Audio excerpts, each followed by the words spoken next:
what is happening in the forest garden in August. There's quite a lot happening, but very little of it is thanks to me. Let me show you around. On a hill near a wood, where nobody goes, up a track, through a gate, The food forest grows with secrets and treasures for everyone's pleasure, and roads discovery.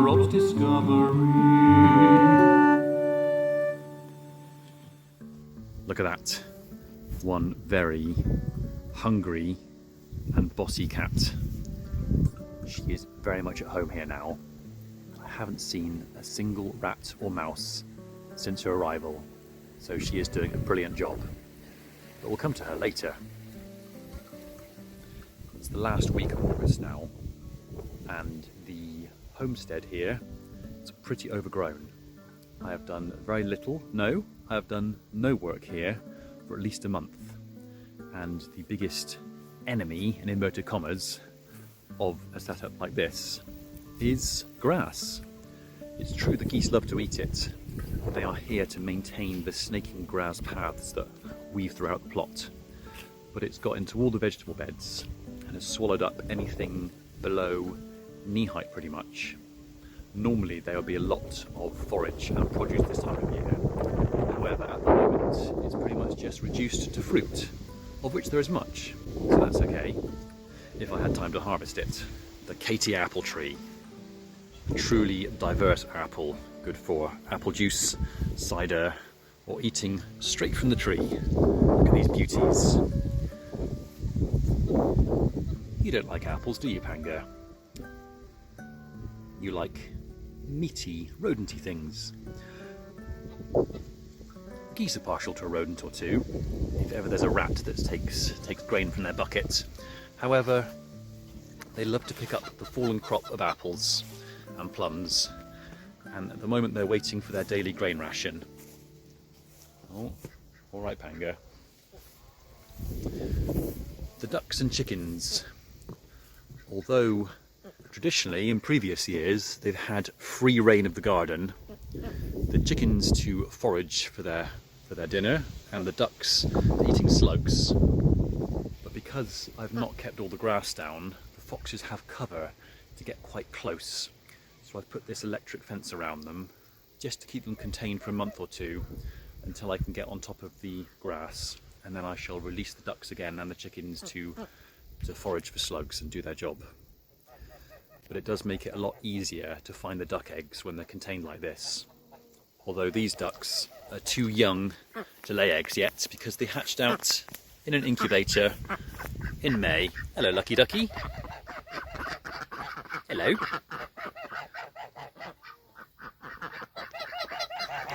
All right, hello to you too. Lazy geese. Lazy geese. Although not edible, purple loosestrife. Amazing for pollinators, but quite thuggish if you've got swampy ground. It just spreads like purple loosestrife.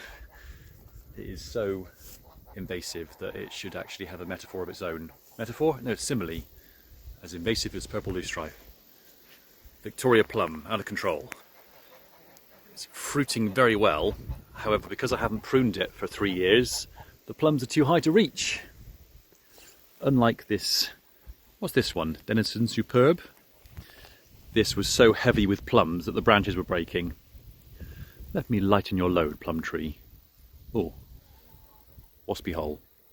Got to go careful of that one.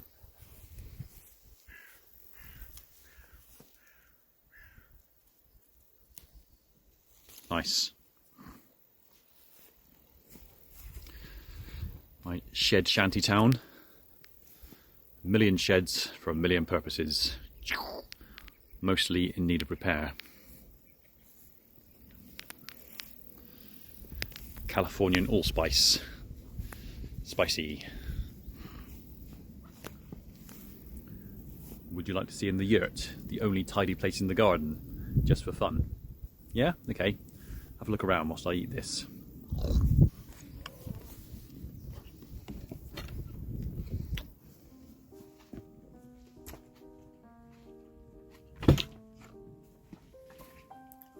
working on the next episode.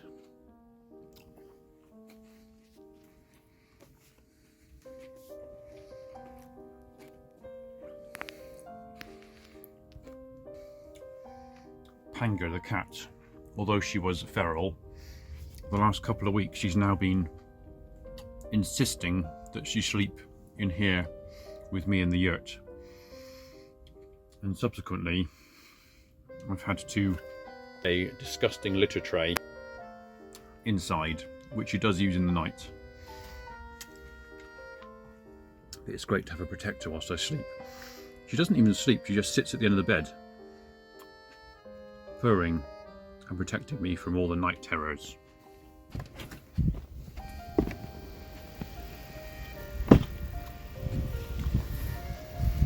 Bindweed choking my Agnes.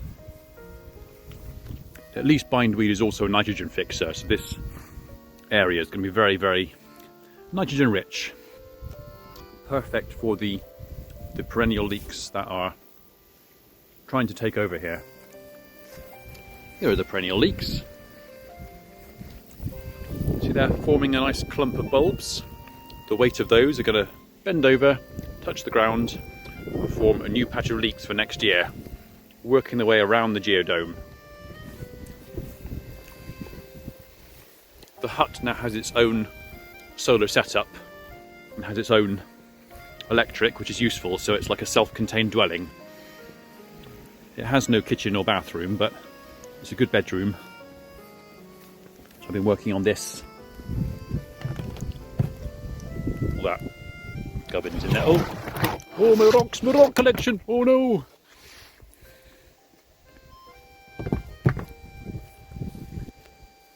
I'll put those back in a minute. It's now on its own plinth. It was just here. It's not painted yet, not completely, but it's not sinking into the ground. It was sinking quite badly up to its axles, but now it's stable. This is the elder tree. The elder tree that featured in that story, in that video I made, 10 tall animal tales from the forest garden. Just to sum it up, I was giving a tour of the garden about 5 years ago, and I was by the other American elder tree over there, by the yurt. Well, you can't see it from here.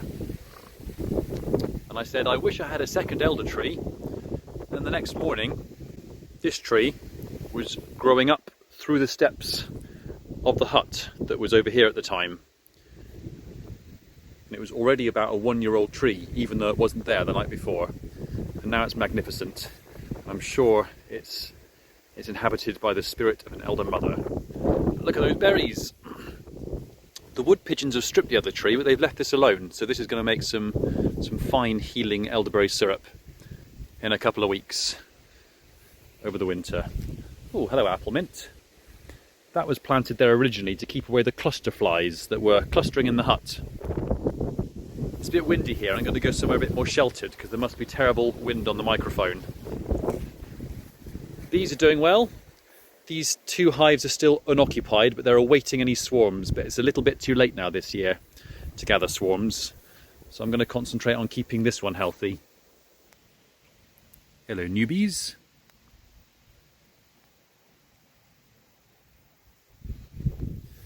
Thanks again for your help, Sam, with dealing with that hive. Well, for donating that hive and then also for feeding the bees. It's quite an appley August this year. Actually, every August is quite an appley August. This is my my Rob's Discovery tree, as in it was a discovery apple that I grafted on to a rootstock. It's doing all right. This is the old demonstration garden that is now infested with grass. It's a very, very good blackberry crop this year. Blackberry, blackcurrant. I always get those wrong. Blackcurrant. However, it's also a good blackberry year as well this year. They're getting earlier and earlier. Traditionally, it was October, end of September. We used to go picking blackberries, but now it's like beginning of August. It's just the seasons are shifting. Good old tree kale. I use this all the time. That's indestructible, pretty much. They're everywhere over the garden. Looks like the onions and garlic are ready for harvesting. If I can find them amongst the grass. The loganberries were a real success this year. It's a loganberry patch just here. And the Rosa rugosa. It's so sweet as you walk around, just the smell of these Rosa rugosa flowers. And the rose hips too. They are also ready for harvesting. And like a couple of years ago, I found it was due to laziness actually. I was picking the elderberries and the rose hips at the same time, and I made syrup from them both. So it was a combined elderberry and rose hip syrup. And I put a few spices in from the different spice trees, and it was absolutely incredible. So I'm going to do that again this year. I think there was an Instagram post about it. So jobs to do in August. The aforementioned grass. The grass needs mowing desperately. The geese have done this area beautifully actually, but they haven't strayed beyond, so I need to mow the grass over there. All the meadow areas need brush cutting and then raking up as they do every year. And there's about an acre of wildflower meadow around the outside of the forest garden that's in the middle. And as I've explained in other videos, I think called meadow management, the meadow, wildflower meadow, likes very, very poor, nutrient poor ground, whereas the forest garden likes nutrient rich ground. So by brush cutting it all, removing the herbage from the outside and piling it up in the middle, it keeps the meadow poor, that allows the flowers to thrive and not the grass, but keeps the forest garden rich. So it's like using what's already here. So that's one job to do at the end of August. Grass cutting and also a little bit of hedge cutting. I need to shape up all the shrubs and cut back all the overhanging foliage now that the fruit, or when the fruit finally drops off. These willow trees need dealing with. This will be my firewood for next winter. I coppice the willow and hazel trees in the hedge on a 7-year rotation. So I coppice, meaning cutting right down to the ground, and then they will regrow. A 7th of them every 7 years, so there are always the same number of hazels and willows growing. It's just that, yeah, I cut them down every 7 years, and then coffee's wearing off. Oh. And they'll regrow, so that needs doing. There's an Eleagnus here. I always talk about Eleagnuses, my favourite multi-purpose shrub. This Eleagnus umbellata here is now in fruit. Its common name is autumn olive, and it has beautiful little tropical tasting red berries. Don't mind if I do. These Eleagnus berries are covered in little stars, little spots that look like galaxies. They're most delicious. They make very good wine or jam. You can eat them raw. It's probably better to eat them raw, but I'm inundated with berries galore. Thank you, Eleagnus. That's another crop. Where are we going? Not quite sure where we are going. Hello, Figgy. The black knapweed, one of the last meadow flowers of summer.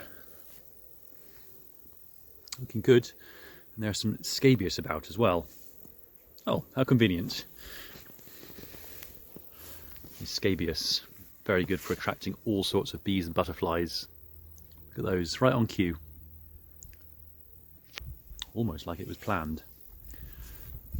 Well, this is now about 15 minutes, this video, so I'm going to go and pick some fruit, have some breakfast, and maybe even get on with some grass mowing. Oh, and feed that cat. Look, this is the Cornish aromatic.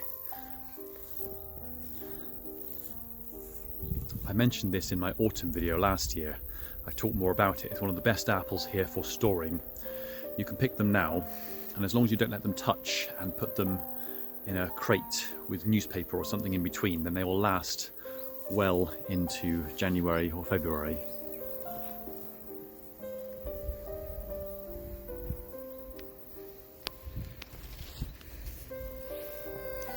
What's this one? It's an Urgamont russet. Might be more Rosa rugosa. dominating the scene. Many more things to see in the south end of the garden and in the greenhouse, but that's probably enough for now. All the gooseberries are gone. I didn't get many of those, the birds picked them.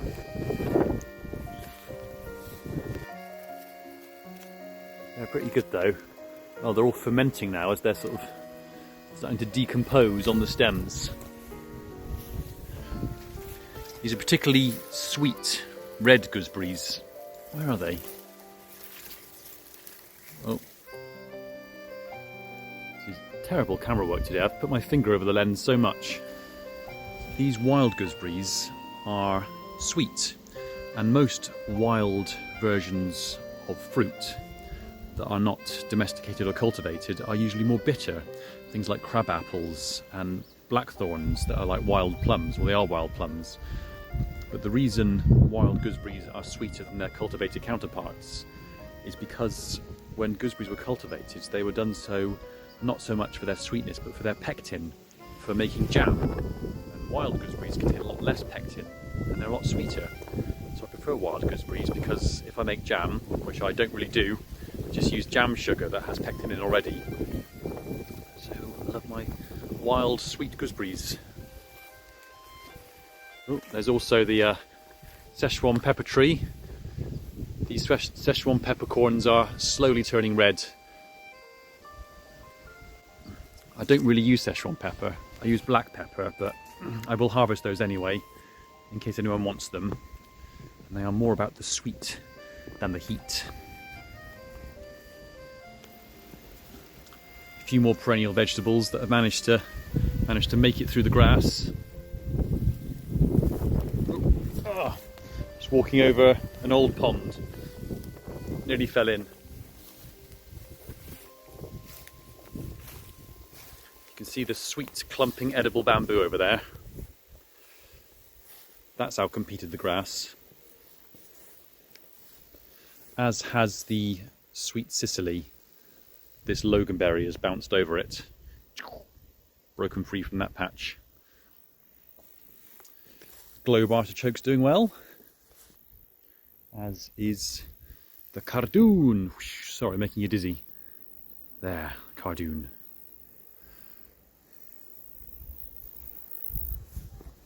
Just one more thing. This Chinese bramble over here. It's been here for 10 years. It took a long time to get going, but it's finally fruited.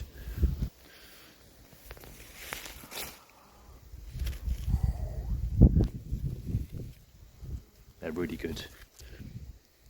My verbal articulation is poor today. I have no other adjectives to describe fruit apart from, oh, that's really good. Well, that's really sweet. That is really sweet. So sweet. Bye. Thanks for watching. See you soon with a more concise, less waffly video. Bye.